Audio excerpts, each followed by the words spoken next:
Good morning, good afternoon, good evening, based on where you're listening to us from. Welcome to this platform. Today, I'm joined by a great friend of several years, and there are things I might also not know about him despite knowing him for all these years. And today, he's about to dig deep into his journey. Who is he? What inspires him? How does he set his goals in life? How did he get into entrepreneurship and everything in between? And I hope you're as enthusiastic as I am to listen to this journey and get inspired.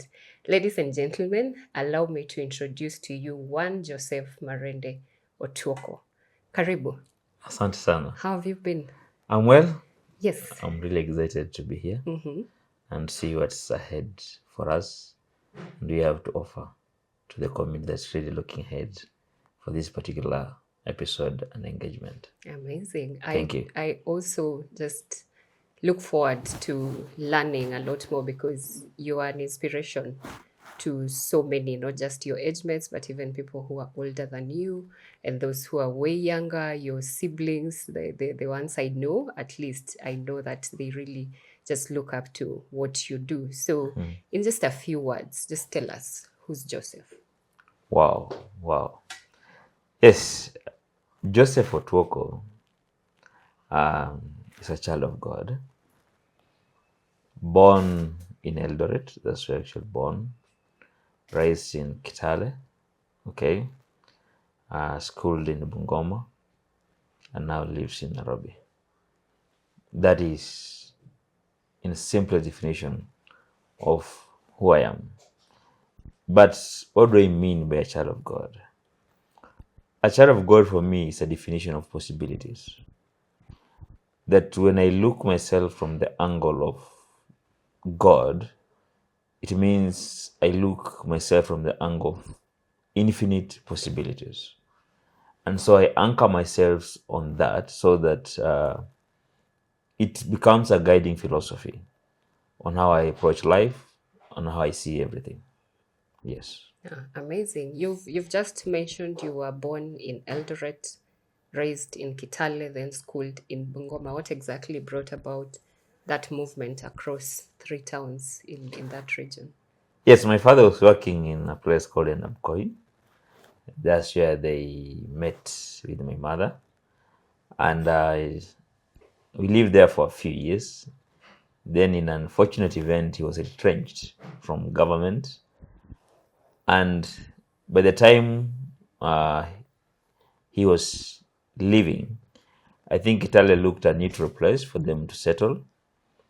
And the fact that there were clashes, because it was born around 1991, and there had been an experience of clashes. So 93, 94, they decided, no, this is no longer the place to be. And I think Kitale was what we call a scheme. So it was a reserve place. And it was a place where accommodates every tribe. And so I think it looks a place that's natural for them to settle on. Yes. Yeah, great. So the reason was more of the loss of the job and Yes. settling in a metropolitan place. But at Very this true. point, you were very young, maybe two Yes, at 3 or years old. three. So Yeah, you started schooling in Kitale? yes. There's a place called Ndalu. The school I joined was Ndalu Academy. That's the place where they really shaped the person I've become today.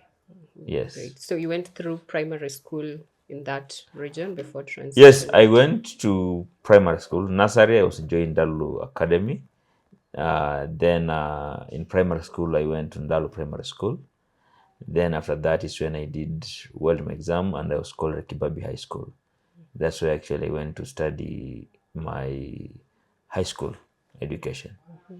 Then I came to Nairobi because that I think in our area, everybody dream was to come to Nairobi. So I think it became a natural progression that I actually come to Nairobi, and it's actually work that brought me Nairobi, and then studies, and I found a home in Nairobi. Oh, great. Yes. Quite a transformation, moving across four towns in under 30 years. And I would just want you to try and take us back and how that whole transition has been to this point we are at now. You talked about doing well. what exactly does doing well mean? I know Kibabi is one of the great schools in terms of secondary education. So, how did you get to just like, Okay, how in did you join KCP? my Kibabi school experience is an experience that is passionate in me. Okay, I did my class 8. That's where in Dalo Primary. First, I got 331, Wow. but my father did not have enough resources to take me to high school. And I remember telling him, let me go back and repeat. And the reason I went back to repeat is because I believe I'll pass. And my eyes then were set in Surrey Boys High School. Because I knew if I pass high enough, I can be able to join Surrey Boys, which was then, I think still doing now, sponsoring children from the needy backgrounds completely. It was a full scholarship. And so for me, it was a very good and ideal path because I knew even if I repeat, I didn't see magic where that my father could get enough resources to take me to the school other than that. And so I fell short of 9 marks to join Surrey Boys. And the contest was there. How then am I going to proceed in high school? And there was a debate in the village because I led in my school and I think in my location then. And so 2 months into 2 months after students had been already enrolled to high school, I was still at home. And I remember my primary school teacher called Catherine Ongeti called me and asked me, Joseph, what's going on? You're one of our best students, but definitely you're in the village. What are you doing here? I told her my story and she was like, no, we can't. We just can't let you rot. It's not possible. So she asked me, which school had you gone? I mean, which school were you called? And I told her Kibabi Boys High School. And she told me, okay, wait, do this. Don't allow the position first to be taken. Ask your father to go and reserve the position first. Yeah. And so my father actually went and reserved the position with no fees. I convinced him because he was not really convinced that that was a noble idea. Actually, he thought it's a crazy idea. Yeah. But my teacher said, if you don't reserve, because I remember it was, you have to reserve it by 31st January. Yeah. If you don't reserve, then automatically the school can offer. So actually went the last day. Told them my son is coming next week. We're just figuring out. And so when I returned back, when my father returned home, he told me, I've done what you told me to do. So what next? And I went and report. And Madam Catherine Gate said, okay, let me see what I can do. And so she mobilized the teachers and told the teachers that, no, we can't allow this boy to just waste away. Okay, we have to figure something out. And I remember I was called in the staff room that time and I said, okay, pitch your case. And I told them the reason why I could not go to high school. And they said they'll play a role. And so they fundraised in my presence. I remember taking tea. It was 11 and I took tea with the teachers as they encouraged me and as they fundraised me. And so they were able to give me some cash. Okay. That was enough for shopping. And so the next day, I just told my father, now you have to go. But guess what? We didn't have the whole school fees. We had just enough for shopping, and that's what we went with. So joining high school became a struggle because we went to school the first day and we were never admitted. One, because there's a huge queue that was waiting. And second, the fact that we didn't have fees, we were expecting to talk with the principal and explain our case. Yeah. Because going through the normal path meant that I could be declined because we had seen others doing so. So we stayed at the school for 3 days, okay, because we didn't have enough money for my father to say, go home and return. No, we were in the case whereby you either succeed or you fail. Because if we didn't succeed, then you're failing.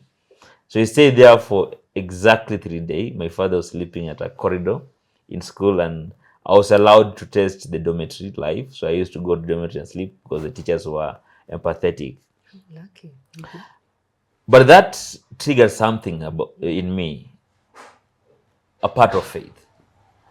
I remember telling God, I cannot test this life and I don't experience it. How can you just allow me to be here for 3 days? My father is really giving his all. And so I remember the last time when there was a mass, we were going to, there was a church across which was sponsored in Kibabi, so we were doing a mass on Wednesday. And I remember going to mass and return, and I said, no, things must change. And that evening there was a CU participation. I just went. Remember, I was not yet a student, not yet admitted. I went, I told them my case, and they said, you pray and trust God. And so Thursday, which was the next day, I remember teachers now began generating interest of the school. Why is this old man and this young man in this school, no admission? And you told them, okay, the principal is not there. So they say, wait a minute, that's the issue, yes. So they say, okay, we shall ensure once the principal is in, we inform you. But I remember one teacher came and told me, her name was Jacqueline Wanangwe. And she asked me a few questions, and then she realized while the story was really true, it was partially true. And so she mobilized her fellow colleagues. And when the principal showed up, it was around 3, I remember very well, they swarmed into his office. And they told him that this case that it's only you can make a decision. Actually, it was him who could only make that decision. And so I saw him. So we were calling. And interesting, we were given admission. What this teacher told the principal, and today I've never known what they told him. But I was given an admission, told, okay, you'll figure out how you're going to pay your school fees. But at least the principal has agreed that once you're here, that you get admitted because you have stayed here a lot. And then after that, you'll figure out how your life is. So that was my entrance in Kibabi High School. Entrance based on faith. Understanding that this is actually what I'm designed for, and pursuing it when even the evidence was communicating alternatively. So that was my entrance in Kibabi High School. Yeah, I'm just looking back. This must be the year 2006, 2007. Yes, you're right. About, and with everything going on, first you're in a staff room at your primary school. The teachers are mobilizing funds. You've made it to the school with what your primary school teachers have mobilized. And I think I would say it's a miracle, because for a school to allow you to spend in a dormitory when you have not been admitted, maybe that was the beginning of your life being written out to what it is right now. What was going on in your mind through that and through your high school life after that experience? I remember very well that I understood the aspect of faith a bit early, and so I always looked towards the evidence. And I remember telling myself, there's a reason why I didn't go to Stare Boys, but the reason why my name was called, I was called at Kibabi High School. And I remember, because before I left, I went to my church in the village, and they prayed for me. And for me, as long as there was evidence and the evidence I kept on looking was, what is unique here that is not about human being? And then by looking at that and finding that, I knew it was actually God working. And when God is working, you don't have to understand the full staircase. You just have to understand the next step. And so for me, what really made me being sane was, I always ask myself, they have not chased us. And I used to have this debate with my father. And he was like, boy, you go home. I told him, no, Dad. No, you're not going home. Because I told him, okay, so what are you gonna do? If we go home, what exactly am I gonna do? I'm going back to the day school in the village. And part of the reason probably I didn't perform well in my primary was how I did not have consistent time in school, because I could be sent home for fees and they could actually literally come for me, because if you didn't come for me, I could not go back to school. And since I was a bright kid, the teachers ensured, okay, they send you home, but and in fact that when I repeated, another teacher offered actually to give me school uniform, because they had changed the school uniform, and so they really understood the challenge that I was having, and they were very intentional. So those 3 days remains very interesting. I tell people that my system shut off. I don't remember going to the toilet for the 3 days, and I don't if and I really can't describe the experience, but it was somewhere where you have anxiety, you are anxious. What if they don't admit me? What happens to my life? Is it an end? You look at your father, you sympathize with him, because he's genuinely in his heart wants the best for his son, but he has no any other means except him offering himself as a living sacrifice. I put that in quotes because who could have done that? You're a man, you have your own egos, but you say, okay, no, as long as you give me a space to sleep here. He didn't change for those 3 days. We didn't go with the extra cloth. He didn't actually had extra cloth, because you're like, we go return. So for 3 days, he has the same clothes. For 3 days, he's agreeing with my faith. He didn't show me any sign of wavering. Probably he did in his own time. But for the time I saw him, those 3 particular days, I saw a man was saying, okay, I agree with you. And I remember how he did that even when we were young, because he really wanted us to play football. And so he used to ride us on the bike to go to see football matches in the village. And that to me was just an extension. That if he was not a man of excuse, he'll do what he can do best with what. And I think for that particular time, it was him just hanging in and believing in possibility. So for me, that actually was what was going. But for me, my system shut. I think later on I realized it was something. It was actual fear that my life would not turn the way probably I desire, and so that. But what kept me is that I had understanding of God, and I knew that God would not let me down, and so I was very, very, very intentional, being foreheaded, and to do everything not to put my mind in a negative state. That is how I managed through that season. Oh, wow. Yes.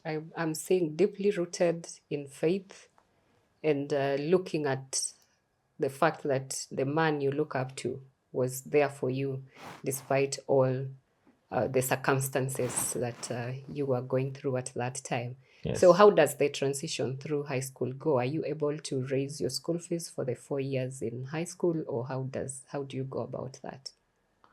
Okay. The transition to high school is nothing less of a miracle. Honestly, it was the toughest season ever in my life.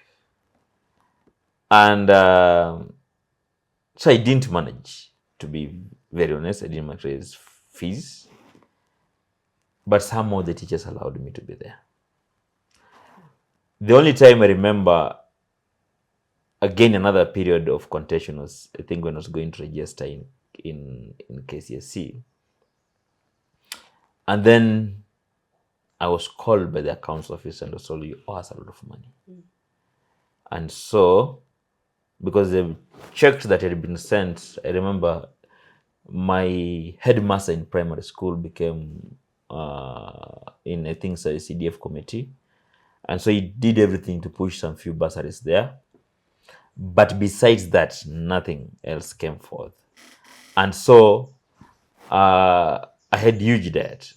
And so at that point, they called me and they told me, cannot re-register you for KCSE because of this date. And that's where my world again shattered. Now, one, I'd lost my father. And two, I actually didn't know what my father, who went inside, I didn't know what my father had discussed or talked with the school and the teachers. Yeah.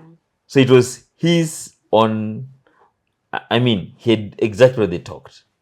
So I didn't know what exactly they talked. But what I know, I was told, I was given admission number and entered into the school. And so at that point, that reality is hitting me, that I've been surviving on a shaky ground. And so I was told, we can't register for KCSE. I was like, wow, okay. So what am I supposed to do? I looked the fee balance, it was, I think, 130K. And how could I raise that money? There's no possibility. I remember going to my class teacher. She's called Madam Jacqueline Mwanzi, and I told her, this is the case. And I remember her also get really, because she was in my class teacher from Form 2. So she had not really understood what was happening in Form 1. And the teachers who were with me in Form 1, most of them had left. Those who actually went to the principal's office. And so it was a very confusing state. But I remember her saying, okay, I'll be your advocate. And she said, Joseph, relax, I'll figure out what to do. I'm not losing you. No, I can't. And actually she went, and what she told me that she asked them basically, okay, if this young man does not sit for KCC, will you get back your money? The answer was no. If he sits and he passes, there's a likely chance he'll get. So I was sent home, but I thought it was a formality, just a formality. But I didn't go home anyway. So I was going to tell my mother. So I had a teacher who was very kind also, and she's called Grace Oduor. She housed me. Then I returned back when I think the head teacher, who was now in CDF, I think, managed to do a couple of things and gave me some cash, and I went. But it was never sufficient. So that's how I survived that high school, because I was registered and then I was able to finish my high school. Yeah, allow me to take you back. You've mentioned just before you sat for your exams, your dad had passed. Did your dad pass the same year or through the course of your high school? And I'm thinking 130,000 at that time would more or less be the entire 4 years Yes. school fees, Yes. if I'm not wrong, because Yes. it would be around 20 to 35,000 a year. So I believe you learned for 4 years without any money in terms of school fees being channeled into the school. So how was this happening? By the time your dad is passing, were you home? Were you in school? Okay. Yes, that's very true. I've said that was fees, because I think it was 40 then. So it was so plus. So they said plus that. The focus by that time you register expect to have paid a huge Yes, pound. yes. Now, interesting story is that apparently when they gave me the index number, they never recorded. Wow. So I was in school, but somehow in their system I was not. Because it was that where you've bought that and say, right. I remember it was actually written on a paper and it was just given. You go to the dorm. So that is actually what we discovered there. because the accountant was shocked. Because when he was given the list of the people, then he was like, wait a minute, this index number, I don't have it in my record. And so it was very interesting because at that point is when we actually realized what has happened. My father passed while I was in Form 3. He was sick. Actually, in Form 2, we had challenges health-wise. Me personally, and at the same time, my father was having the same challenge. And it's very interesting because I remember when I closed school, we are the people who used to remain at home. My father and me, because others could go and work, because we could not. So that became a very interesting scenario. And so he became sick. Then the sickness got worse. And so on August 24th, 2008, I was in Form 3. He passed at Kenyatta Hospital, Nairobi. And to me, it really destroyed my world. Because part of the reason why I was persevering everything is because I knew somehow I'll have an opportunity to reward him. That I'll work so hard that those 3 days that he endured, he'll feel so proud of me, and he'll take the fruits. I mean, he'll eat the fruits of his labor. Yeah. But at this point, what I realized that he's no longer there. I remember wondering, what am I studying for again? Because if the person whom I'm deeply in love with, and the person whom I honor so much, whom I was actually working for, is no longer there, what am I looking ahead to? That's a crisis that hit me when I was entering in my Form 4, and it affected me a lot. Because it was not that I was not bright, it's that I used to content. Why am I doing this? I lacked purpose, let me say. Because before I had a clear vision why I want to do this. And 2, I wanted him also to learn of possibilities of God. And so when it reaches this point, there was a lot of questions that I could not comprehend. So that's how things went. Oh, I'm really sorry. I think at 17 or 16 thereabout, and you have to experience all those things at a go, and then your idol, who you really wanted to reward at the end of everything, is gone. You tend to really just take a step back, and then now here we are. You're in Form 4. You're being told you need to raise school fees. You need to register for KCSE exams before anything like that can happen. All the school fees has to be paid. But then your support system, more or less now, I believe, is missing because your dad is not there. This is barely 4 months, I believe, after his passing. How do you navigate that and getting to the registration and even sitting for KCSE at the end? As I've said, my class teacher was able to deal with that. I think she also realized the challenges facing. So she just told me, Joseph, I've managed to convince them to register you. She didn't tell me about what next. But of course, I knew how the game goes. You'll register city exam, but you'll never get your certificate until you pay for the school fees. Yes. So you did sit for your exams. How do you perform in cases? Yes, I performed fairly well. I got a B minus. To me, that was a miracle.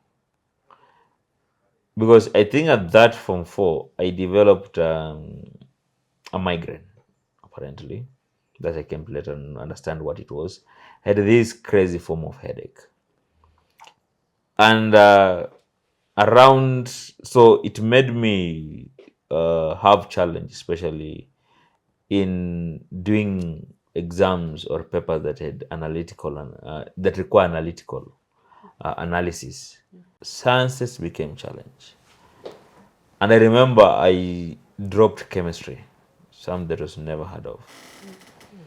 And the reason I dropped chemistry because physics, the teacher apparently instinctively, I didn't tell her, knew was a challenge. I had a challenge.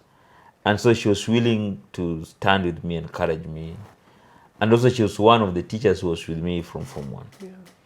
So she discovered something off, and she chose to be a mother figure.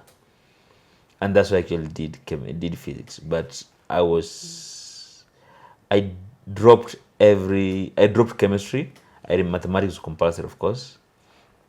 And for me, that was just to create room for me to be able to study and study effectively. And this and so for me to go to get a B minus, it was a miracle for me, because I remember the exam day very clearly.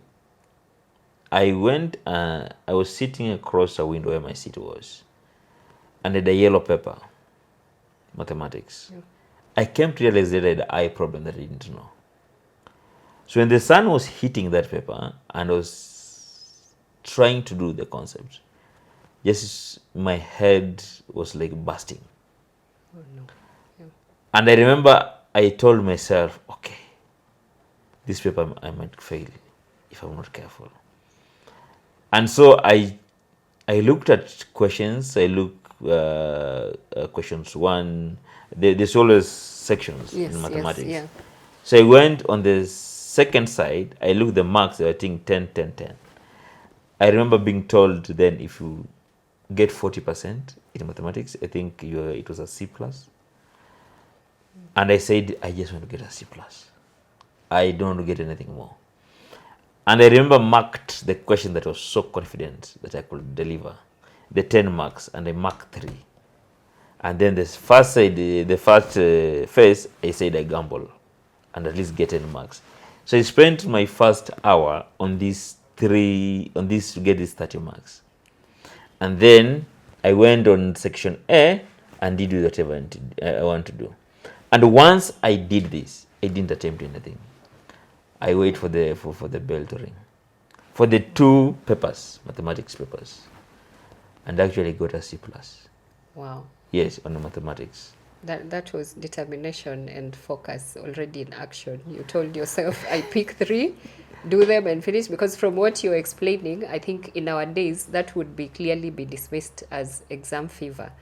And if you did not have a strategy to approach that, I believe it would not have turned out the way it turned out. So it's high school, you have a B minus, and automatically the transition from high school is college, university, and all that, save for the 1 year during our days where you'd have to wait for a year before you Yes.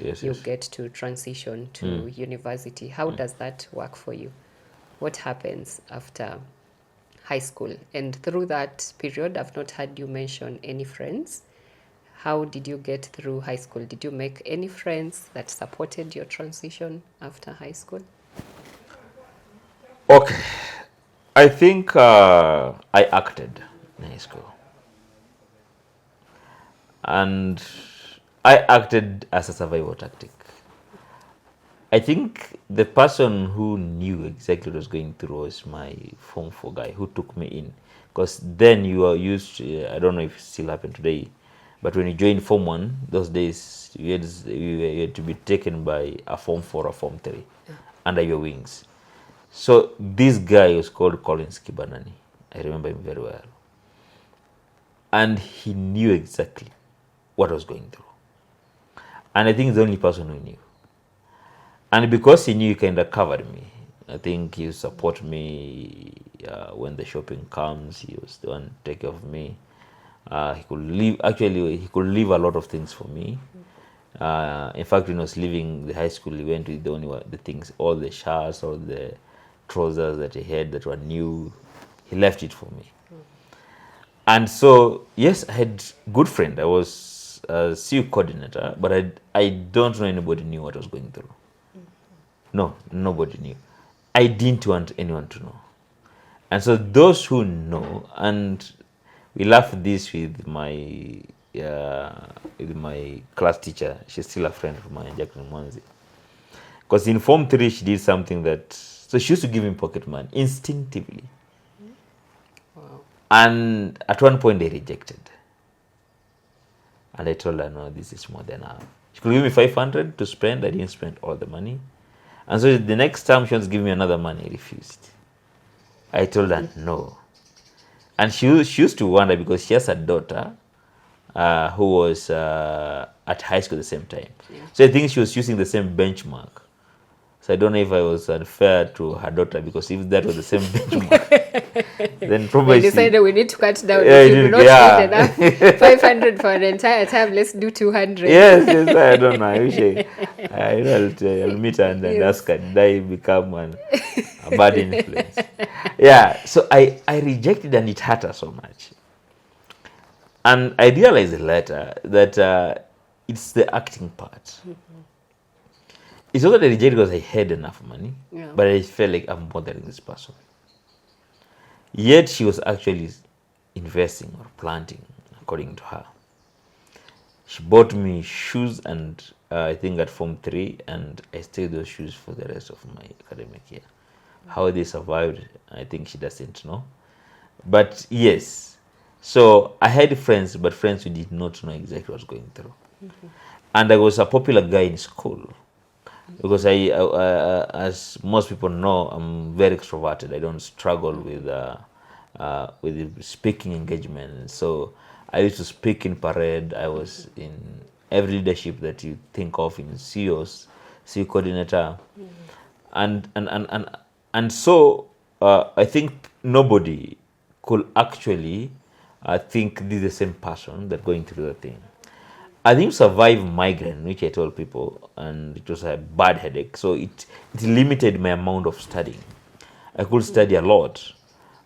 So when the headache comes, I can't do anything. Because I could just see, even if I have a book, I could not see anything. So what I used to do, I had to ensure my preps are just short enough. And how did I do that? So our school, they allow people to have, before class, they used to have a kind of preaching, speaking engagement. You can just go and encourage any class. Yeah. So for me, I used to plan that time very well. So I know I need to be at 8 in class, so that by 9:10 there, I've finished what I'm supposed to do, and now I can continue with my. We can prepare for the dormitory, because from 9 there they just allow like discussion, but basically making noise. So I knew the concentration time is 1 hour. So what did I do? So once we come to class, how our eating system in school was, the Form 4 begins eating, the Form 3, Form 2, Form 1. Yeah. So you could find Form 1 getting to class around 7:30 there, okay? Because the eating time began at 6. Yeah. So what I do, once the Form 4 have done what? Have gone and eat, I used to go to their class and speak to them.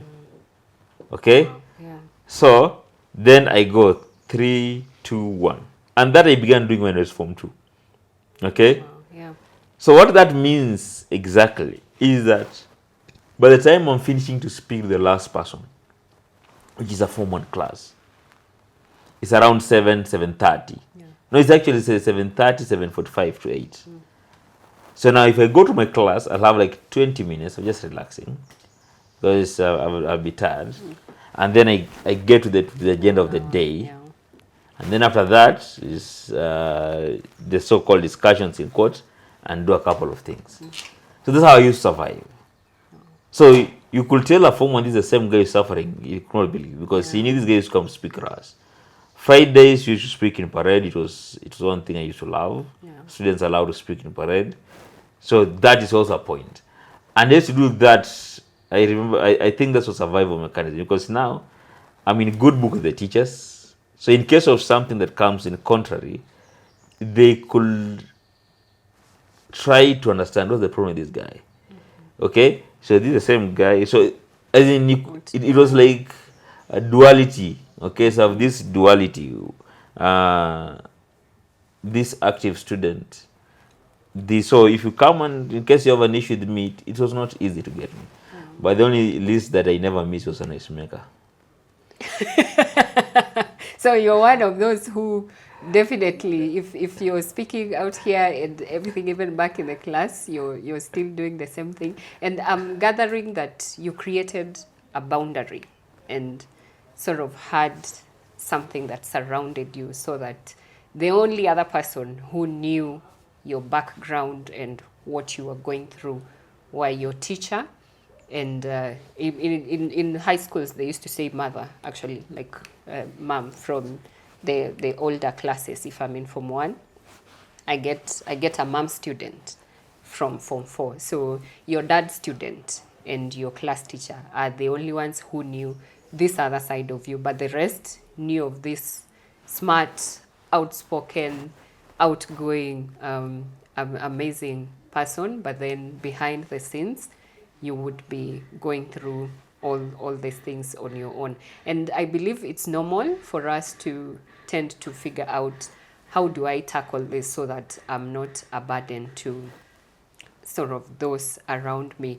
And I think from that, I just want you to tell us, how do you think your childhood experiences have shaped who you are today? Wow. I think I'm sum total of my experiences. And that childhood was tough, but it has made everything looks easy nowadays in life. Because sometimes I draw inspiration out of that. That, what is there that I've been on ground zero, so called. What do I have to fail? What do I have to fear? And so it has made me more bold. Okay, you can say bordering recklessness. But basically, how I look at life is basically, I've been in the worst. So what can you scare me with? And I remember an instance in high school that you just told me how people create boundary. Now, I had also the same challenge going games. Because after every game I could go, what happens is that that prep, it's like I'd given up on prep. It was like I had to choose one. Either I go to participate in the game or I study. And so I avoided games by all means. I just need to relax, because if I don't do that, I'll have the headache the whole prep time. It will be just that way. And at one point, my class teacher was, where his office was adjacent to the nurse. So she discovered I'd formed from taking a lot of painkillers. And so she stopped the nurse from giving me. Oh. Yes. Wow. Yeah, they felt concerned. Yes, so she was like, no, Joseph, you're taking a lot of painkillers. So they used to around, just headache. Okay? Because I used to now, the painkillers normal are not working. So I take advanced one. And I remember my games teacher. Yeah. I forgive him because he didn't know anyway. So he used to hunt me down because he discovered I used to hide myself. And so this one day he caught me and I told him I'm actually sick. And he told me, I can't believe you. And so he went to the nurse office, and I remember him telling the nurse, I want to diagnose this child if he's sick. But I knew very well, I also don't know what I was suffering. I just knew I had a crazy form of headache.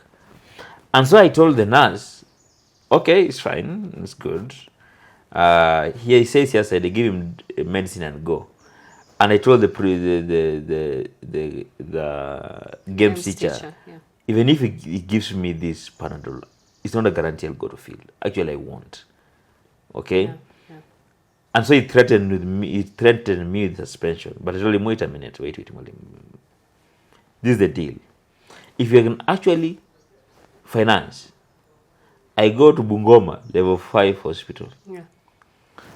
And they do all the tests they have to do. And if they find that I am not sick, or I don't have a challenge. Actually, I'll not even come here. Just go home.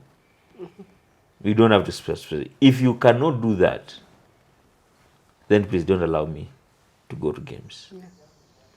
And the nurse was there. And I remember nurse looking at him and telling him, no, hey, he told him, no. If this guy boy say that way, you don't know what's suffering. Yeah, that was very strategic for a young man in high school to try and reason with a teacher like that. I'm sure it amazed them. Yes. But when your back is against the wall, Yeah. I think you'll surprise yourself how much you can do. Yeah. Okay? Yeah. And me, honestly, if you ask me how I did that, until today I don't know. It's the same tactic I used for chemistry. You thought I was left, that you just want to drop chemistry? No, because I couldn't tell them why. I just said I don't want. And I remember the teacher threatening me and telling, no, I'll actually suspend you. I told him, well, okay, that's an interesting one. So my class teacher, in fact, knew, but she didn't know exactly why I'd taken that step. She didn't know exactly why I'd taken that step. So she was also taken aback. Why? And I think because I was not sure what I was suffering from, I kind of stopped over explaining. Yeah. So I used to take a firm position, and I knew in my heart, what is it about? It's about me, then I don't care about explanation. So I just told her I'm not doing it. I said, Joseph, is it because it's hard? I told her, not really, but I just don't want to do chemistry. Yeah. And in her compassionate heart, I remember he took one of my friends, in fact he's now a Father Okeo, and told him actually Okeo was best in chemistry. So he paired us up. And Okeo used to stay at school when it is midterm break, and they also used to stay because they could not afford fare to go home and return. Yeah. And so what happened is that I told Okeo, please, you're wasting your time, okay? I care about you, brother, but this one, it won't. So she tried everything that she could, it didn't work. She tried to talk to me, it didn't work. Director of studies, it didn't work. Then it reached the deputy principal. And then principal, you see what, Joseph, you're actually you've broke the school rules and you're gonna be suspended. I remember sitting and like, okay, me suspended. Because this is what I was telling myself. Even if I get suspended, it won't change. Because there's a valid reason I'm doing 7 subjects. I don't want 8. I don't want to load my mind when I know very well it cannot take in more. And it's not because I'm arrogant, but it's because I know instinctively I can't. And so what happens that when it was the day like to suspend me, I went and sat in his office and I told him, wait a minute, Malim. Okay, what's going on? You want to suspend me? Because I just entered Form 4. Yeah. Actually, in the same period when I had the challenge of school fees. Yeah. So they're like, you have to register this as a compulsory subject because of KCSE. And I remember telling him, wait a minute, okay? So it's compulsory, yes. To who? To school. But not to KCSE. Yeah. Yes. So actually KCSE allows me to do 2 sciences, which are fulfilled. The only problem you have is that I'm doing these 2, but this one, which is compulsory to school, but it's not compulsory to NEC. Yeah. So I told him, wait, Malim, actually, I'm preparing for the final exam. So your argument does not carry water. And I remember he looked at me and was like, okay, he did not engage me. But I told him, Malim, that is the truth. I'm not breaking any law. Yes, I'm breaking the rules of the school. But this is for KCSE. This is my life. Yeah. I'm doing what is comfortable. It's compulsory in the school, but I'm not sitting for exam for school. This was defining my life. And I remember him now sending me away from the office. Actually, I was expecting to be suspended. But I told myself, I was going to take this thing to the Ministry of Education. I was like, because I knew very well, what is the alternative? If they force me to do, I'm actually going to fail the main exam. Yeah. And I said no. So those kind of moments, I can't really tell you where I used to get those inspirations from. But it's the experience that I received as a virtue of being against the wall. And it's amazing that we always think that we have done enough until you're against the wall. Then you know there's more courage in you, there's more clarity in you, there's more confidence in you. Yeah. Yes, exactly. Yeah. And speaking of confidence, I think you're one person for those who follow you on social media. I think you say things that most of us would not openly say in an open platform like Facebook, LinkedIn, and Instagram, or just even writing on our website. There are things we would probably just want to tell a very close knit circle, but I think you're really carrying the confidence, the outspoken mind into the person that you are as a whole, and I believe it's really shaping you into the person you are. And with that background of being outspoken, confidence, and everything that comes with it, you have cleared your high school. What happens? After clearing my school, I went to another school of life. And it was almost definite in my mind that I'm not going to go to university immediately. I think I didn't have that struggle. I knew it because I'm the firstborn male in my mother's children. And I knew my father will expect me to be responsible and help my mother. Yeah. And so the first thing I did after high school, I started, look, what else can I do? And so actually I didn't even think about going to college. Yeah. Because it's like, my brother was just next to me, he was in a day school. And my goal was, I thank God, at least I finished the Form 4. I don't have certificate, but certificates at school, it's fine. I have it. It will never. I've done So the let exam. me at least even help the person who comes next to me get to the level I am. And so I began looking for work. That's actually what happened after high school. I began looking for work. I didn't think about college. Straight into working, and now you started working and making money. Yes, I Immediately started. after. I started working and making money, and I knew it's not money for me. It was for my mother. So I spent like the first. That was 2009, so 2010. I kept on looking for money and just helping out where I can, with a little ahead. That's how I began my life after high school.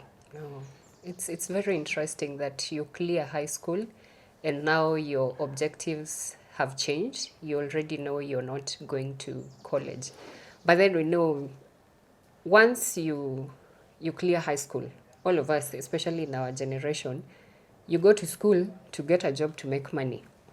You've already jumped into the making money part of it. Yes, probably not for your own needs, but you're already handling cash and taking care of people. But we understand that eventually you chose to go to college. What made you think of going to college when you're already making money? Wow. There is a story there why I wanted to go to school. I wanted to go back to college because, number one, I want to honor the memory of my father. This is a man who valued education. Himself was not educated, but he valued education. At least that's what I know. And so for me, deciding to go back to school after that long time, because I went back to school in 2021. That is almost 10, 11 years yeah. after high school. And why I decided to go to high school, back to school, was one, to honor the memory of my father, but I also wanted to prove to myself. I didn't want to be told that I was a dropout. And somehow, because B minus was not my grade, that is because events happened and gave me that. And so a part of it was like, I want to go and prove to myself that actually I'm academically gifted, and that season was just a rough season. Two, at that point, I had enough money. I remember going back to my high school and to my teacher, and I told her, you see what, I have money, not sufficient to clear every school fees balance, but it will remove a significant part of it. And so she asked me, okay, but what have you been doing before? I told her, you see, I've been doing ABCD. She knew, of course, my life, so taking, and it was like, wow. So I want to go back to school, and your certificate is here. And she was like, you know what, Joseph, I have never asked myself if I'm in this school, but I think this one probably you're the one who've been holding me here. Because she looked at her list and was like, every student in my class has a certificate. Why you? Yeah. And it's like, what? All these years later. Yes. And so she said, okay, pay part of it as long as you're guaranteeing me that you actually want to go to university. Yeah. It will be unfair for me to take all your money, because if you pay everything here, you clear your balance, you don't have money to take you. And so she gave me the money, and she gave me certificate. I told her I just needed one. She said, no, I give you everything. So she went to talk to the principal, and they gave me, and I gave some cash. And that allowed me to begin my university journey at Kenyatta University. Oh.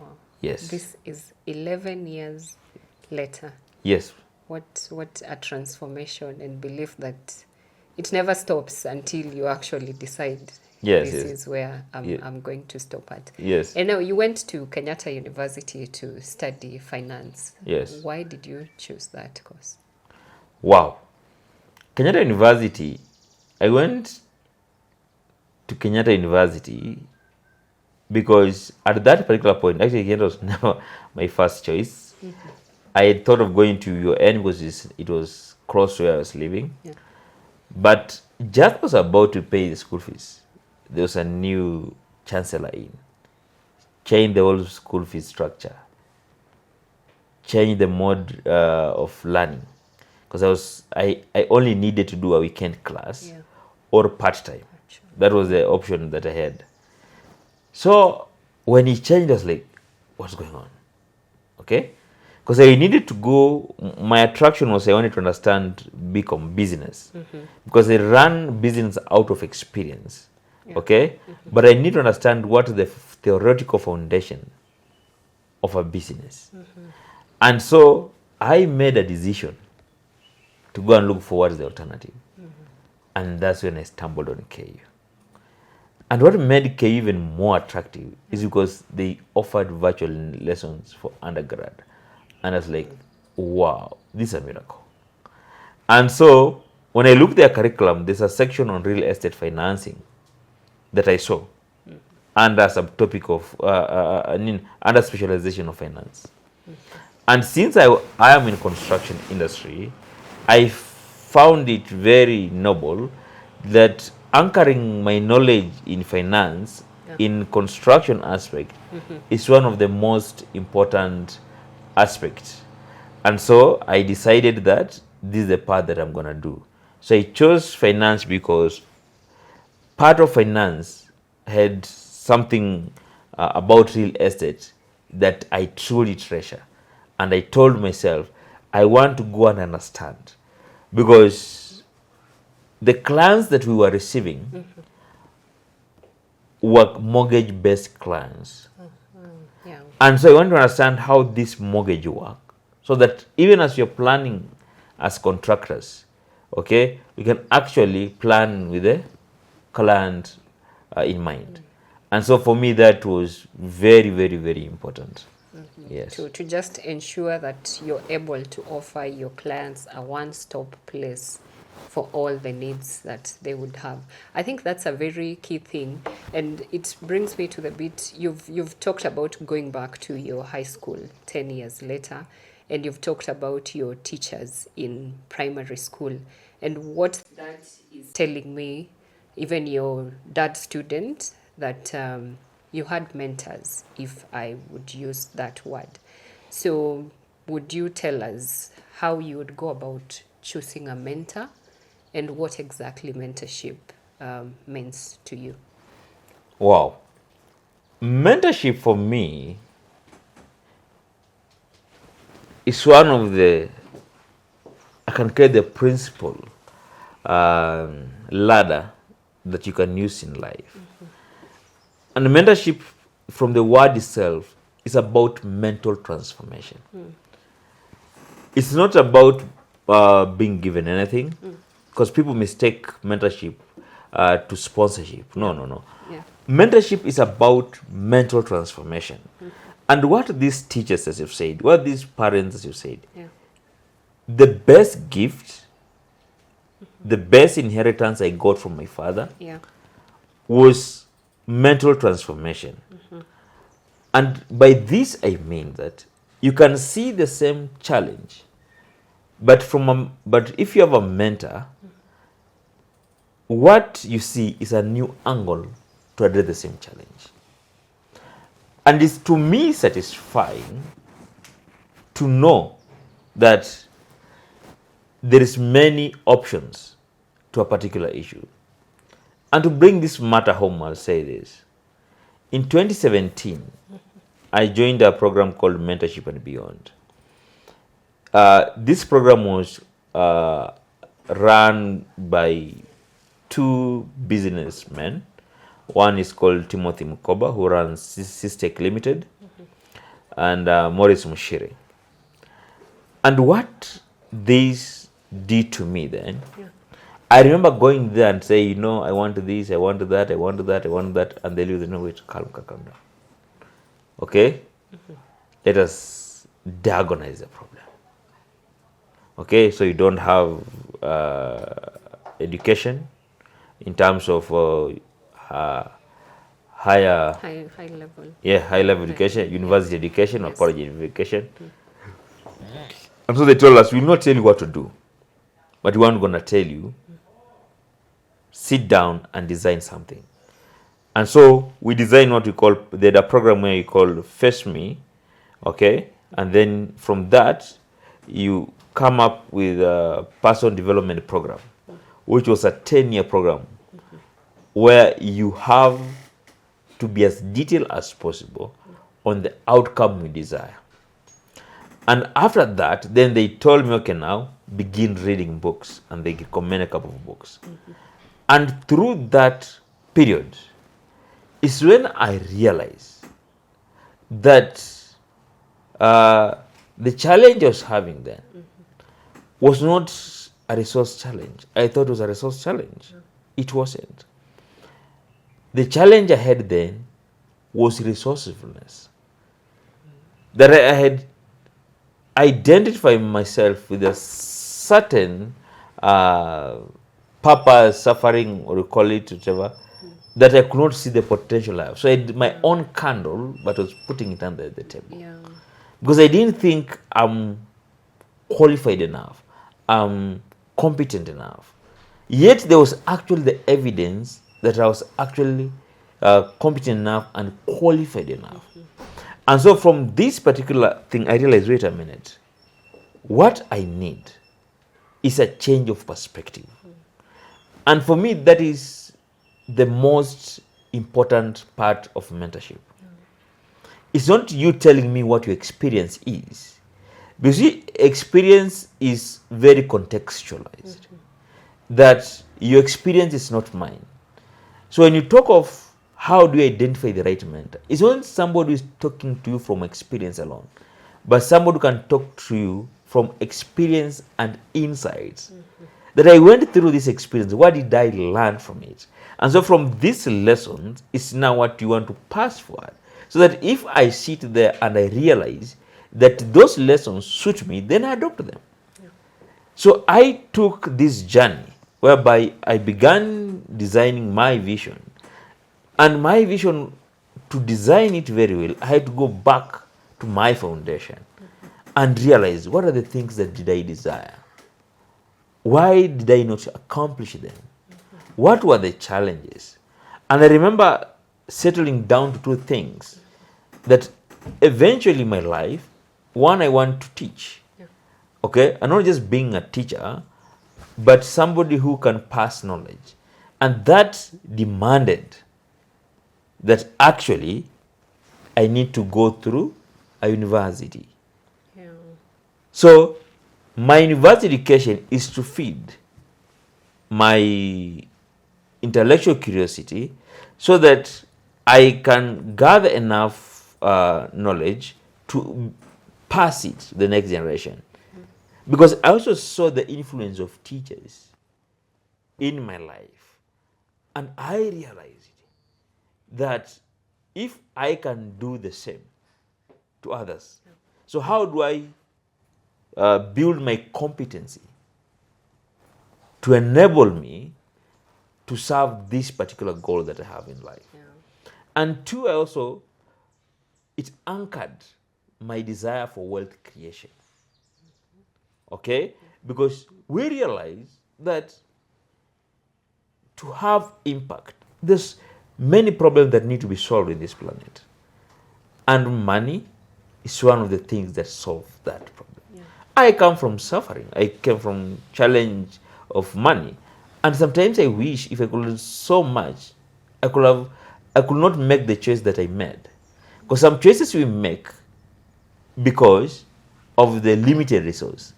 And that's why for me, entrepreneurship become a very good foundation that I should anchor. I saw my father. The challenge he had was that he was retrenched from a government where was expected to be secure. Yeah. But at that point, crisis happened and he was retrenched. And so that made me actually understand better that to create sustainable impact, you need means to do that. And money will be one of the things that enables you to do. So now you can understand the connection. At Kenyatta University, I went to do a degree, but also did in finance. Yes. It's because through this mentorship, I realized the pathway that I need to pick. And so this pathway is what I feed on every day. I analyze. But they didn't tell me anything. They just exposed me to possibilities. And so if you're looking for a mentor today, don't just go for someone who has experience, but someone can draw insights and wisdom from that. And now from those insights and wisdom is when you can decide and choose what to implement. And there's one person just to crown that point. Frank Moller, we are in Executive Connect. He always tells us, context matters. They bring speakers to us, but they tell us, the goal is you to find a dot. And once you find a dot, you find the context of the dot, then you choose how to create your own line. That is what mentorship is all about. Oh, wow. I think you've really just explained what it means to look up to someone and focus. And you've already said mentorship is not about financial boost, because it's most times it's confused with my mentor is giving me financial support. But from what you have explained, it's as per what experiences have they gone through, what opportunities are they bringing my way, because I may not necessarily just follow their path, but how am I using the network or the opportunities they have shown me to get to my own path, because I've seen that connection through the mentorship program. And then now you realized, how do I link my money to my entrepreneurship to my studies? Then you ended up doing a finance course. Just to add a bit, now that you've brought something that is so passionate about. Yes. I read books, you know that. Yeah. So I remember there is this person called Napoleon Hill. Napoleon Hill went to Andrew Carnegie. Andrew Carnegie was one of the richest people in America then. And he told him, I want to be mentored. And Andrew told him, okay, you really want to be mentored? He said, yes. He said, come. So he told him, this is the deal. I'm not paying anything. I'm not giving you anything. Yeah. But I want you to study the rich men in my circle and document, okay, interesting. Yes. the principles behind their success. And he told him, once you do this, by the time you are done with this project, you don't need me. Wow. And Andrew Carnegie, Napoleon Hill, for 20 years, worked with Andrew Carnegie in every golf, interviewing the richest people, associations. Yeah. And then he came up with these principles. And this principle, he placed them in a book called Think and Grow Rich. You can see, Think and Grow Rich has been there for a while. It's one of the best-selling books because from 1930s up to date. That this book has outlived himself, his mentors. And because if he was given money and the mindset is the same, I can assure you, we could not be speaking of Think and Grow Rich today. And so to emphasize the point is that is the perfect example of proper mentorship. Yeah. That Napoleon Hill decoded the principles behind the success of Andrew Carnegie. And from that, he was able to lay out the strategy that has served millions and millions of people. It has made him rich. And my fear is that some people who come and seek mentorship, they're not patient with that enough. Sure. They want one quick fix, and they're not willing to stay in for a long time. Can you imagine for 20 years? You're spending your own money to learn principles, and he did it faithfully. But what did that do? It changed his mind, perspective, and it gave him a lot of wealth that he desired.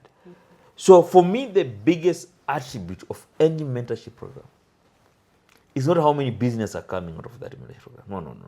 It's not. It is not how many people their life changed the other day. No. Yeah.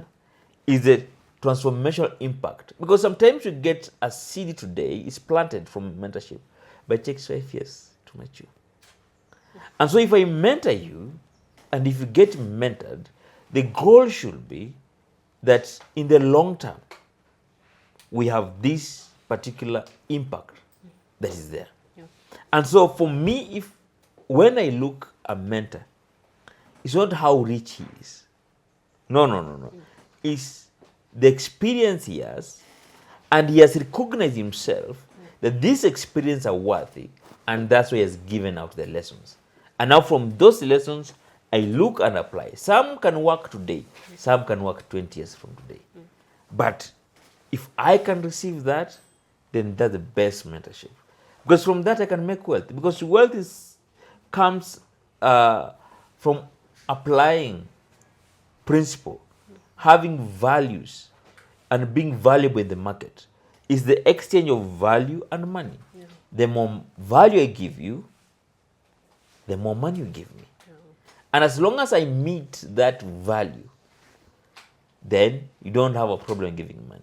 And so how do I unlock my value? That's mentorship should enable me to do. Oh, wow. Yes.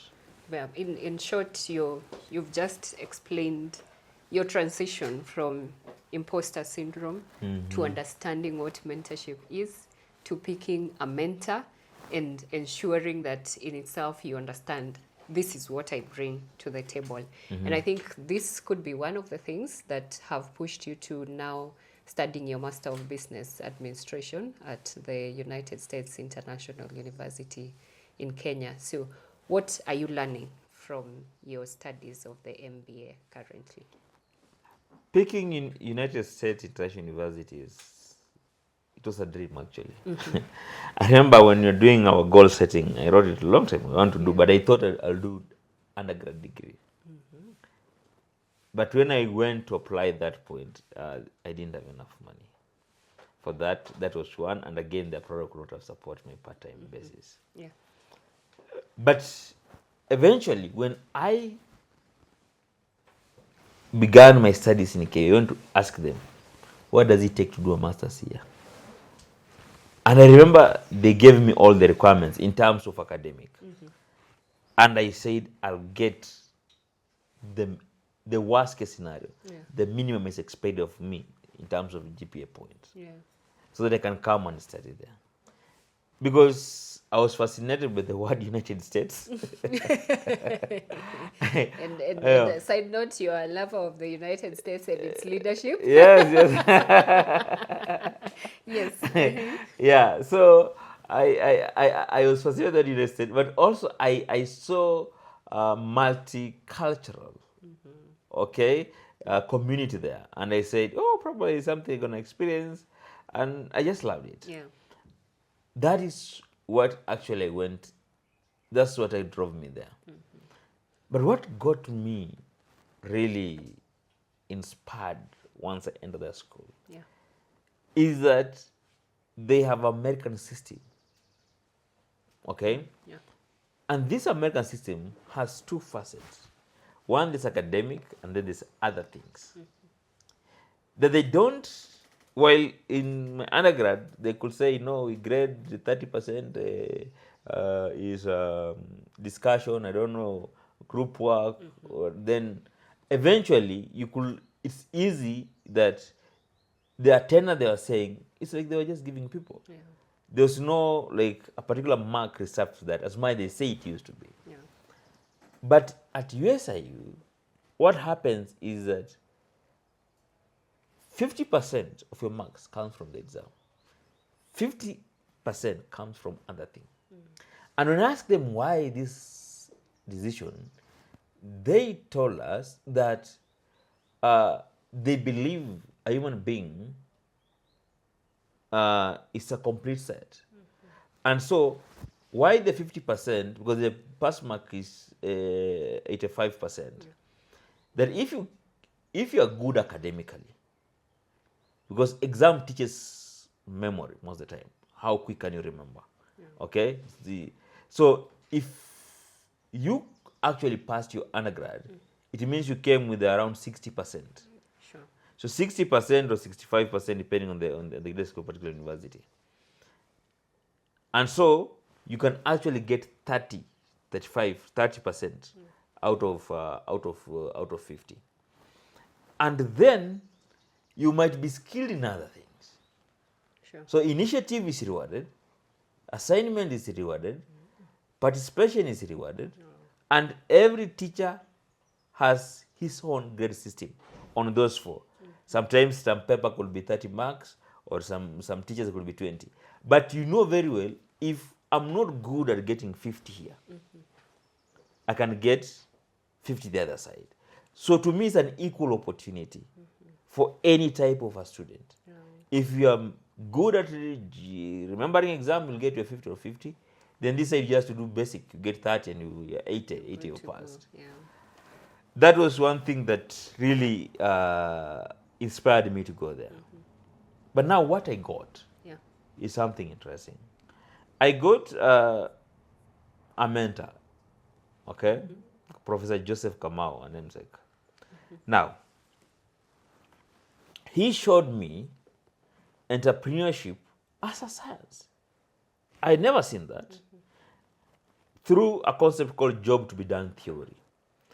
And he said this, that the reason why some innovations are predictable is because these people have discovered that innovation is not a guesswork. Entrepreneurship is not a guesswork.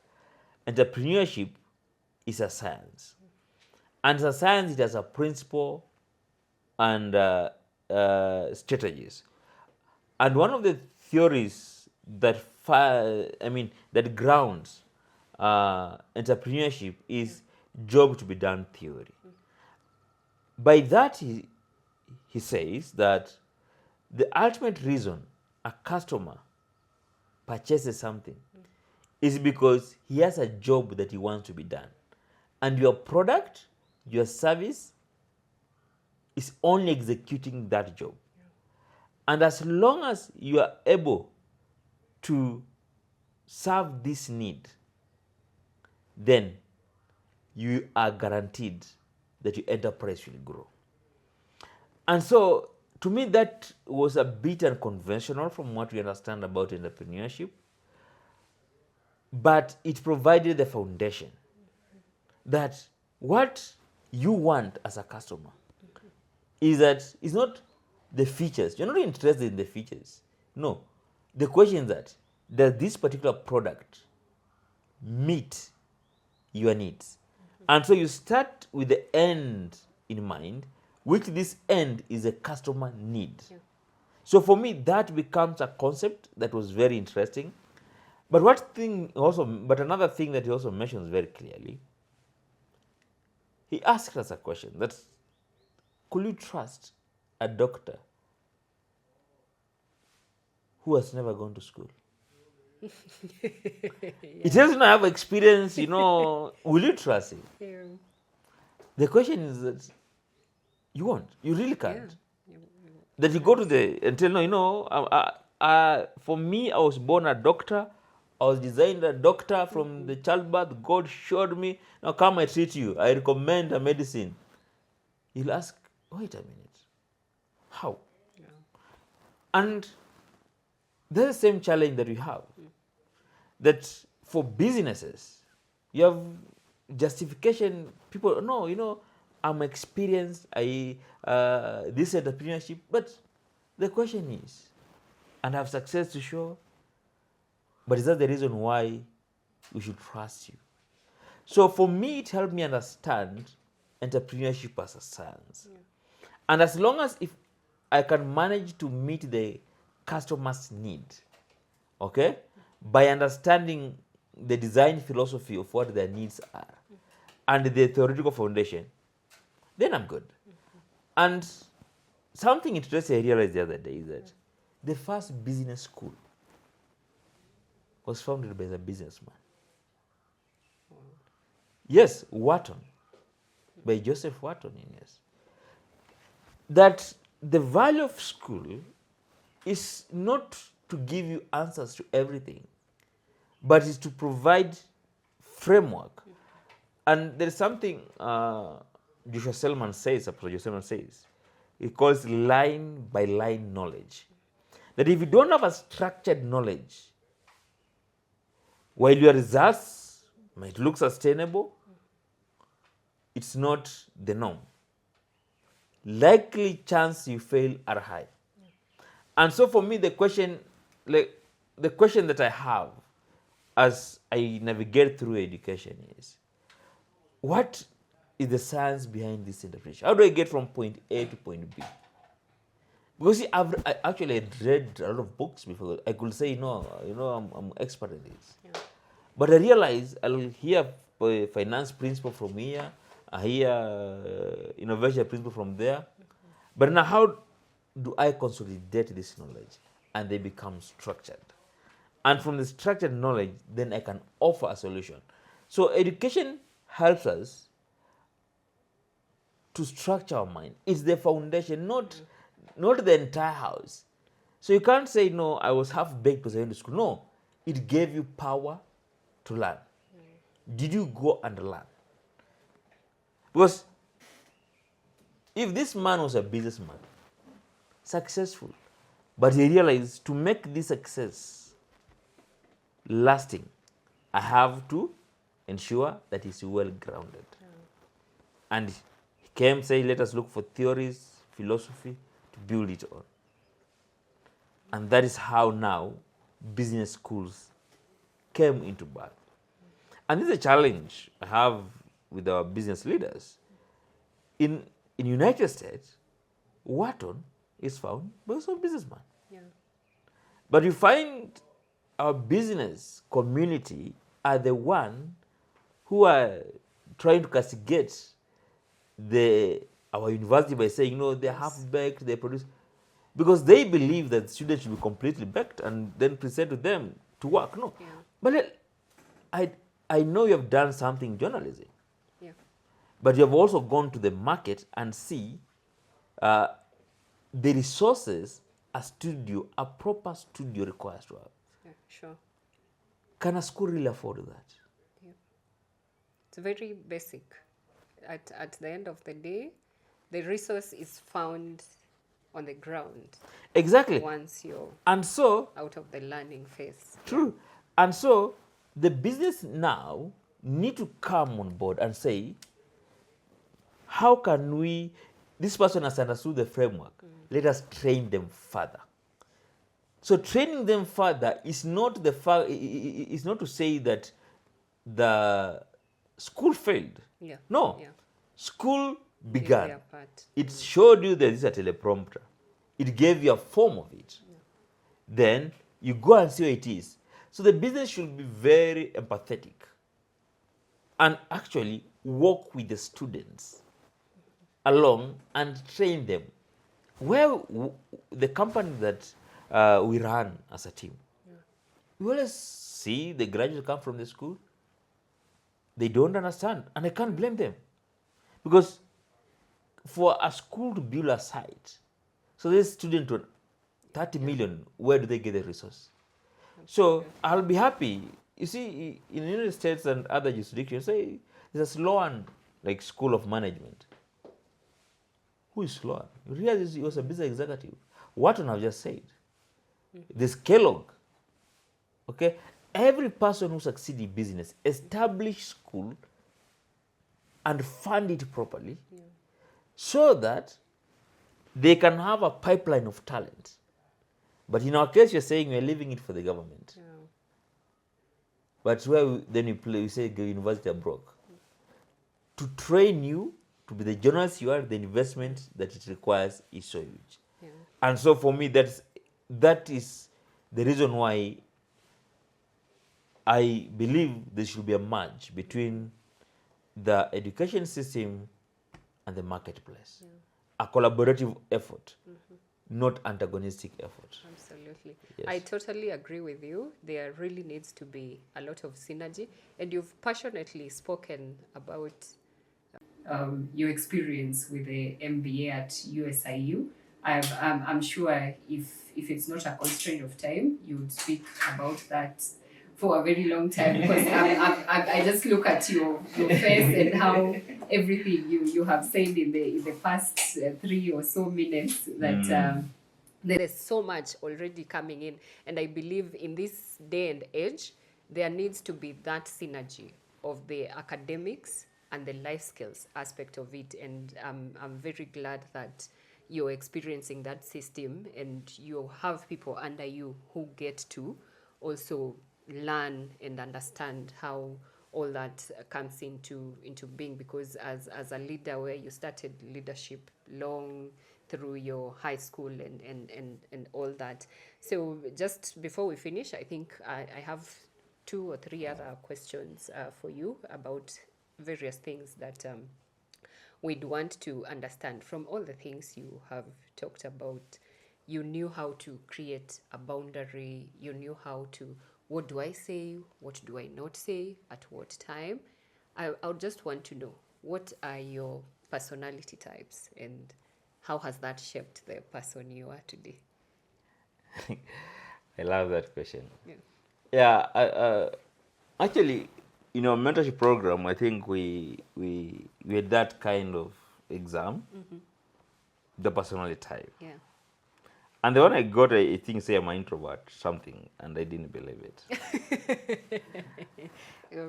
But I realized there's something about it. Personality has a context. Yeah. And that's what they brought it clear to me, because from the results we began debating with the mentors and the coach, they're like, just say this is not you. Yeah. So what has happened? And we realized that I had actually shrinked. And so when I taken that point, I was trying to get out of the world. I wanted to, uh, because personally I was a bit frustrated because I was like, age is running. Yeah. And I'm not getting the outcome I decided at this age, at this particular time. So I had that challenge. And so when I took that personality test, Yeah. it showed something extremely different. And I realized this. Most of us use this to justify ourselves. Yeah. And it's not right because, as I've said, context matters. At the time you are taking that test, Yes. okay, what were you doing? Which level of fear? Are you frustrated? Are you excited? Because are you? Yeah, because life has a way to change us, and so if you're not careful, we always box ourselves in personality test and live in that cocoon forever. But it limits our talents and our potential. And so, for us, I was challenged to not use personality, but develop a philosophy. And this philosophy, I came up with four acronyms that I use. And that is the value system that I recommend people to look at that with Tony Robbins, one person who described that a lot. And he says that we are guided by value system. And so I ask myself that point, how do I want to make decisions in my life? What impact do I need to have? Yeah.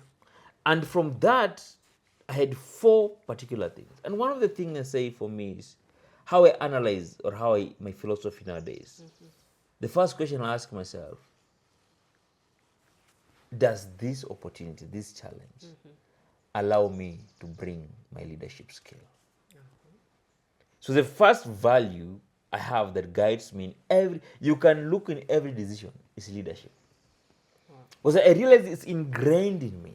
And by leadership, it means basically taking responsibility, okay, and influencing the why, not the how.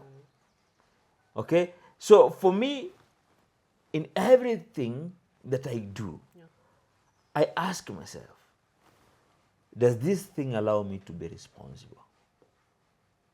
Does it embolden my why? So why am I doing this? Because for me to get an outcome, I'm driven by a vision. I'm very big on a vision. I'm driven by vision. And for me to stay in the hard and the good days, I have to understand what the why it is. So that became my first philosophy. The value, leadership. Number two, excellence. Can I execute this task, this opportunity to the level best? Okay? Yeah. That I don't just go by the standards. No. I go by the standard that Jesus set for us. Yeah. And if Jesus set this particular standard for us, that's the standard I look up to every day. And so that's what excellence means for me. That even this communication that I'm trying to put across, yes, I've found my why. It's important. It's not about me. No.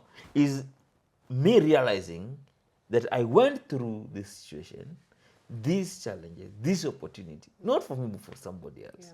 And so, how do I package it in the best format that if Jesus looks there up, he puts a thumbs of approval?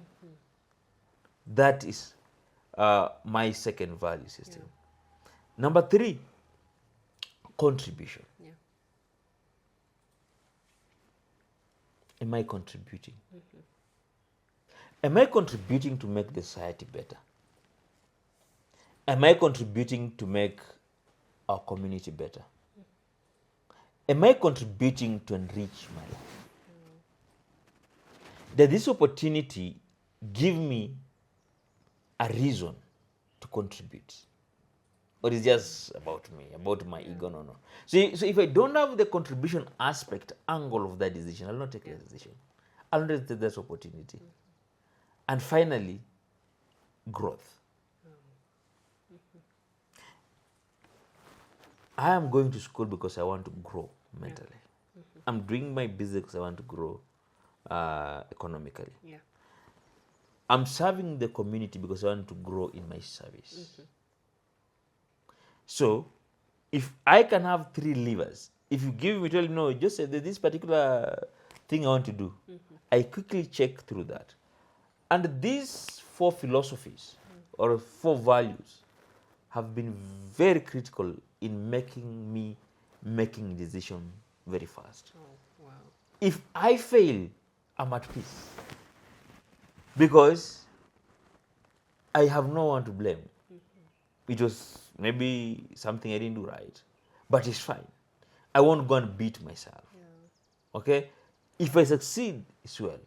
But the reason why I developed that, and I encourage anybody to find those kind of values, is that you have a life that is guided not by the trends of the day, but the life guided by incorruptible value system that aligns you to the person you become.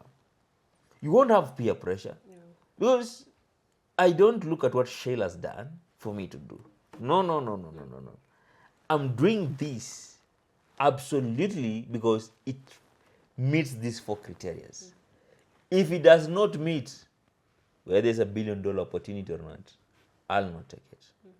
And so that's how my philosophy around the decision I'm making, the things I do, and the person I become. Wow. I like how you have twisted around the personality aspect, because the way you say context matters, and the fact that it is things that are embedded in me as a person driving me towards my purpose. Why do I exist in the first place? And I think it's very amazing that you're grounded through excellence, leadership, contribution, and growth. And now that you have talked about contribution, I know half the time we are told when I'm feeding the academic part of my body, I'm feeding the social part of my body, I should also feed the spiritual part of my body. Rema Fest happened a week or 2 weeks ago, and you were among the volunteers in terms of the logistics and coordination of everything at this event. What really pushed you to decide to volunteer, and what did you learn from that season? Wow. Rema Feast is very personal because of many things. But one of the things, first of all, is I really look up to Apostle Joshua Selman. He's a man I've followed for some time. I love how he just breaks down the Word of God, not in a manipulative way, but with the goal of understanding it. Okay? And he empowers you to make independent decisions, but he gives you the information. That's one of the reasons why I participated. But it's a bigger reason. The convener of Rema Feast, Reverend Julian Kuehler, in 2016, he took us through a program, interestingly, called Gideon's Army. And that time the church were even 1,500 members, I don't remember. And I remember him telling us, all of you are going to serve one day.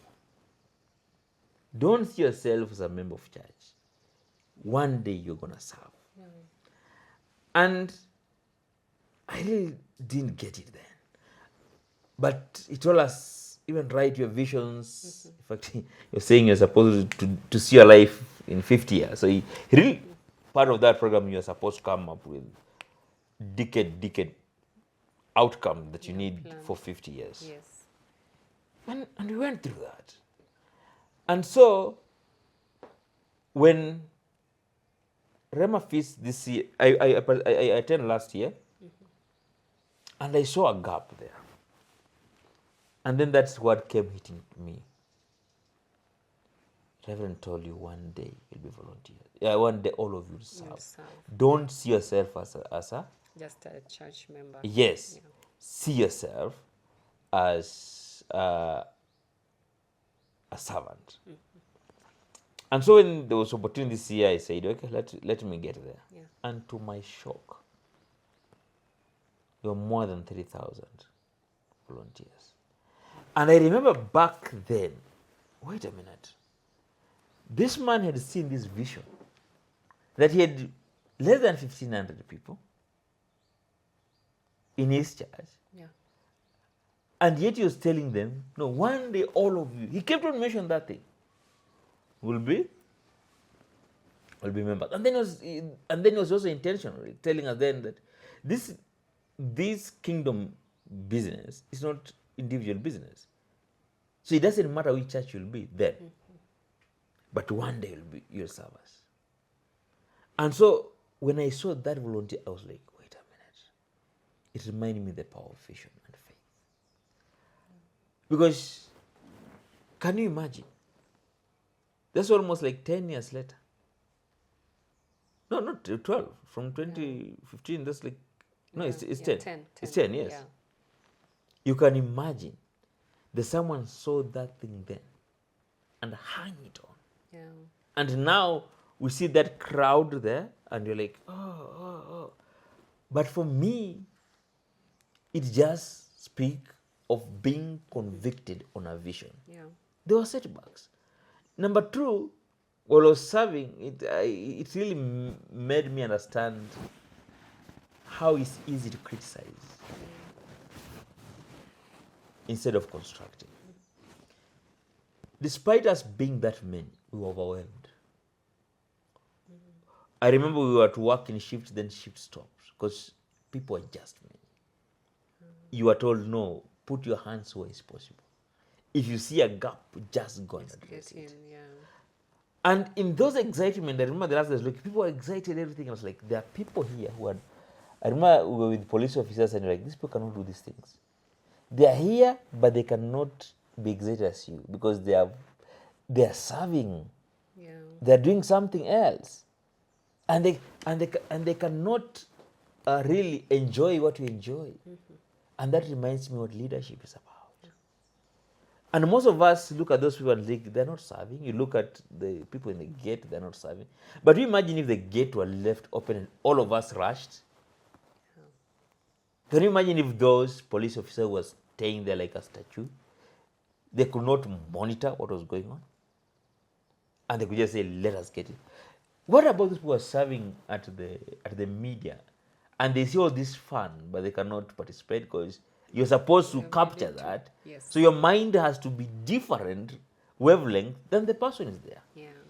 So for me, I found that particular thing exciting, but also it reminded me that leadership is hard. That when others are clapping, you need to see another thing. And you must choose to sacrifice. Because it's easier to be just an attendee, but it's hard to be a servant. And the training we had to go before that particular time, it was thorough. So you attend for 5 days as we began attending. Some of us began 3 months, but there are those who actually began the day the other one ended. 6 months or from Yeah, last year. exactly. Yeah. And so, if you choose to lead, and God has really convicted you, that's something it kept on hitting me. That part of faith, having faith, is very important.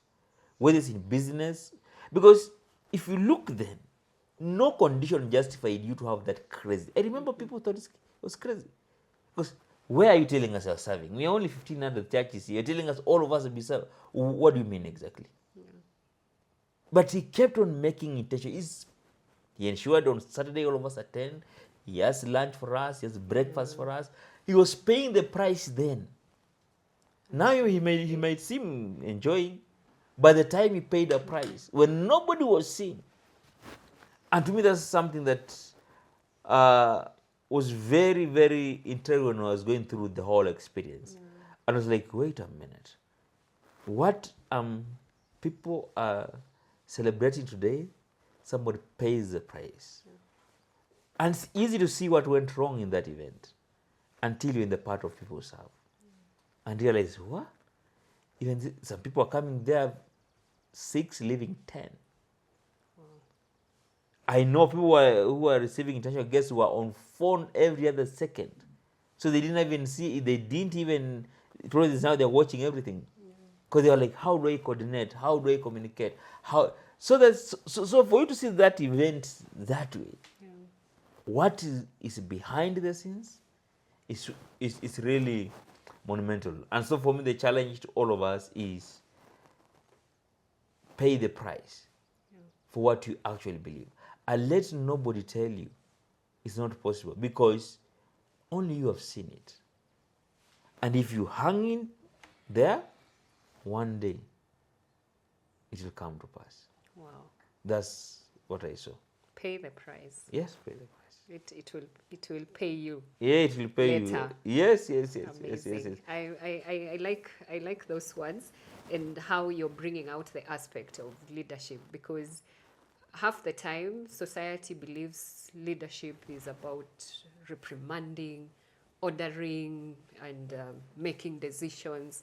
But then as you go through these phases that I'm actually looking forward to learn as well, as a leader, you understand that for me to actually transform those that I'm leading, I need to be transformed myself. And that means understanding that person, the way you've said that person at the gate. Yes. Even just someone dealing with making the teas. Yes. How are they dealing with their bit to know these cups should be here, these plates should be here, so that everything goes as planned. And I think it's a very key thing. And we appreciate that you're able to share nuggets from such it's good. And scenarios. just to add something slightly, that you can imagine there were 35 departments running concurrently. That's how crazy that thing was. Yes, Safaricom was maybe 10 departments, but that day, that particular event organized, it had 35 departments running concurrently every day. And as I've mentioned again, the people that get, you see, you could see somebody who's coming being told, just queue, please. But he could not. People are like, they push people, and you're like, I wish you could know what this person is going through. He has stood there in that gate from 6 to 6. Over 10 hours. You're told just 5 minutes, please queue, so that I think it gave me more empathy on people who serve us. And to appreciate what goes behind the scenes. Every time, absolutely. It's big. And as we wind up this conversation, I'm picking from everything and how you keep on going about serving and all that. And through it all, I could see that your father was there for you. You talked about being taken to football matches and how he decided where you will settle after he lost his job back in the 90s. You've mentioned him through all the phases, your childhood, secondary school, primary school. I'm just wondering, what role, or is there any form of inheritance that your father left you? Wow. Yes. Thank you for that question. I think I really love that part, because inheritance must be demystified. That as most people think inheritance about money, you get. But from my understanding, my father left me the value systems. And again, to Apostle J. Sherman, mentioned a couple of things that defines inheritance. And he says, name, He puts value systems also, or your convictions. Yeah, he puts your character, and he puts relationships. As that if you have these four and you lack physical assets, you're fine. Because these four will get you the physical assets here. And so for me, that is the biggest challenge that I received from my father. I think the fact that this man was aged, and he could actually, he didn't say I don't have. Whatever he had is what he used. So we want to go to play football. What did he do? He didn't have a car to take us to the field. He rode the bicycle. Yeah. Took us there. Okay. He didn't have time to take us to the park. He played with us. He used to come after work because his work involved buying maize and selling. And he could actually play with us that evening. Okay? Oh. For me, he left with me those convictions. That if you're convicted on something, the mindset of believing me. You see, I don't know. I think I should be alive to tell me what was going on in his mind when I told him you're going to keep a BA school and he didn't have money and he accepted.